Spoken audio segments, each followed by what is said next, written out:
Everyone, good morning and welcome back to my channel Mitra official. আশা করছি তোমরা সবাই খুব ভালো আছো আর আমিও খুব ভালো আছি। তো প্রথমেই বলি সবাইকে জামাই ষষ্ঠীর অনেক অনেক শুভেচ্ছা। আর আমি জামাই ষষ্ঠীর দিন সকালে ভোর 2:30টার সময় উঠে পড়েছি, কারণ আমার কিছু ভিডিও শ্যুট করার ছিল। সেই জন্য আমি এখন উঠে পড়েছি। দেখতেই পাচ্ছ আমি হালকা রেডি হয়ে আছি, কারণ ট্রান্সফর্ম ভিডিও করব বলে। তো অলমোস্ট আমার ভিডিও এখন কমপ্লিট হয়ে গেছে। আর আমার ঘরের অবস্থা দেখো, খুবই খারাপ একটা অবস্থা হয়ে আছে।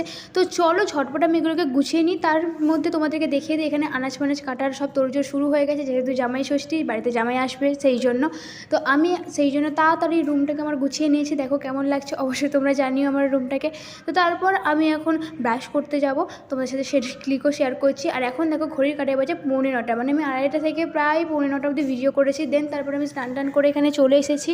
আর এই ছিল আজকের আমার ফাইনাল লুক, কারণ যা গরম পড়েছে চুল খুলতেই পারিনি। আর আমাদের প্ল্যানিং ছিল সকল জামাইদের একসাথে বসিয়ে খাওয়ানো দাওয়ানো হবে, বাট সামহাও কোনো কারণে সবাই এসে পৌঁছাতে পারেনি, তাই এক এক করেই করা হচ্ছিল খাওয়া দাওয়ার ব্যবস্থা। তো এইটা যেটা ছিলেন, ইনি হচ্ছেন সম্পর্কে আমার পিসেমশাই, ওনার জামাই হয়, আমার বড় পিসিমণির মেয়ের বর হয়। আর এই পাশে ডান দিকে যে ছেলেটা বসে আছে ওটা হচ্ছে ওনার ছেলে, আর ওই পারে যেটা বসে আছে সেটা হচ্ছে আমার দাদার মেয়ে। আর তারপরে আমার মা এখানে আশীর্বাদ করতে বসে গেছে। তো দেখতেই পাচ্ছ গিফট দিচ্ছে, আবার খাইয়ে দিচ্ছে। শুধু জামাইবাবুকে খাইয়ে দিলে হবে না, তাদের সাথে যে দুজন রয়েছে তাদের দুজনকেও খাওয়াতে হবে, এবং তাদের দাবি তাদেরকেও জামা দিতে হবে।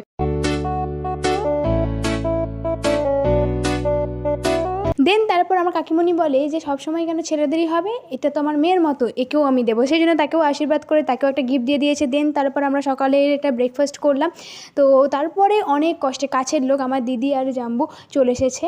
তো আমার দিদি হচ্ছে এখন প্রেগনেন্ট, তোমরা এখানে জানো না, তাই আমি তোমাদের জানিয়ে দিলাম। নেক্সট ব্লগে তোমরা অবশ্যই দেখতে পারবে। আর এখানে হচ্ছে আরেকজন জামাই বসে আছে, ইনি হচ্ছেন আমার পিসেমশাই।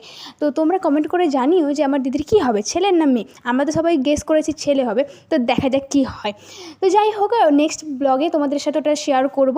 এখানে আমার নিজের জামাইবাবু, এটা আমার হয় নিজের দিদি আর বর। এটা আমার মা এখানে আশীর্বাদ করছে ওনাকে। এরা প্রায় পৌঁছেছে আমাদের বাড়িতে তখন 12টা বাজে, ঘরের লোক কাছাকাছি বাড়ি, তাও এত লেটে। তো তারপরে এরা তো গিফট দেওয়া দেওয়াই করে। দেন তারপরে এই যে পুচকে বিশাল রাগ, আমার মা ওকে গিফট দেয়নি বলে কি কান্না। দেন এখন ওকে গিফট দিতে দেখতেই পাচ্ছ কতটা খুশি, আর ওকে এখন পরিয়ে দিতে হবে। এখানে আমার কাকিমণি এরপর ওকে আশীর্বাদ করছে। আর ওই দেখো কাকিমা বলছে যে ভালো করে ফটো তোল, ফটো যদি না ভালো হয়েছে দেখে নিবি। তো তারপরে গিফট ফিফট দিয়ে দিল। দেন তারপরে আমার জাম্বু কাকিমাকে প্রণাম করে নিল। তো তারপর ওখানে ওকে ড্রেস চেঞ্জ করিয়ে দিচ্ছে পুচকিকে। দেন তারপরে আমার দিদা বসেছে, এটা দিদাকে আমরা অনেক জোর জবরদস্তি করে বসেছি। দিদা বসছিল না, বলছে এই নাচ জামাই হয়, নাচ জামাইকে আবার কেউ এরকম করে নাকি? বলছি হ্যাঁ সব করে, জোর করে তাকে বসিয়ে দিয়েছে। দেন তারপর জাম্বু একটা গিফট দিয়ে দিল। আর তারপরেই দেখো তাকে ড্রেস পরিয়ে দেওয়া হয়েছে, সে কত খুশি হয়েছে, সে তো খুব ঘুরছে, সে সারাদিন ওই ড্রেসটা পরেই ছিল। তো দেন তারপর আমরা কিছুক্ষণ ওয়েট করার পর খুব বোরিং হচ্ছিলাম বাইরে, কারণ আমরা এত চেল্লামেল্লি করছিলাম, বাড়ির লোকও অস্থির হয়ে যাচ্ছিলো, কারণ বিশাল পরিমাণে জামাই ষষ্ঠীর দিন গরম ছিল। তো তারপরে দেখি আমার জিজু বলছে আমরা একটু বাইরের দিকে যাবো, তোমরা কি যাবে? আমি বলছি হ্যাঁ কেন নয়। তারপরে সঙ্গে সঙ্গে আমি আর আমার বড় পিসিমণির ছোটো মেয়ে আমরা দুজনেই বাইকে করে উঠে পড়ি, কারণ বাইক চড়তে আমার সিরিয়াসলি বিশাল ভালো লাগে। সে তুমি যেখানেই নিয়ে চলো না কেন। আর এই গরমে দুপুর 12টার সময় আমরা বেরিয়েছিলাম, দুপুর 12টা না 1টা হবে, তো তখন বেরিয়েছিলাম পুরো গরমে সেদ্ধ। আমরা তো ফার্স্টে ভেবেছিলাম আমাদের জন্য ড্রেস কিনতে যাচ্ছে, কিন্তু দুর্ভাগ্য আমাদের জন্য না, পুচকের জন্য ড্রেস কিনতে গিয়েছিল। দেন তারপরে এসে খেতে বসিয়ে দেওয়া হয়েছে জামাইদের। সবাই দেখতে পাচ্ছ গরমেতে এক্সারসাইজ গেঞ্জি, কেউ গেঞ্জি পরেনি এরকম। আর লাইন দিয়ে দেখো সব ছেলেরা একসাথে বসে খাচ্ছে। এখানে আমার বাবারই শুধু অনুপস্থিত, কারণ আমার বাপিকে আজকেও ডিউটি যেতে হয়েছে। তো যাই হোক, দেন তারপর এখানে সবাই খাচ্ছে। আর সেই দেখো ও হচ্ছে আমার ছোটো পিসিমণির ছেলে, সে এত লজ্জা পাচ্ছে যে আমি ভিডিও করছি ঠিক বুঝতে পেরেছি, সেই জন্য ও নিজের মুখটাকে চাপা দিচ্ছে। আর ওকে বলছিলাম যে তোর বউকে না দেখিয়ে দেবো। দেন তারপর আমরা তো অল টাইম আমাদের এনার্জি ফুল। আর এরা গরমেতে দেখো কারোর মাথায় হাত, কেউ হাওয়া করছে, এইরকম করছে। আর এই জিজুর শত লাস্টে খেয়েছে, সবার খাওয়া গেছিলো। দেন তারপর আমি খেয়েছিলাম এই থালাতেই, কলা পাতাতেই।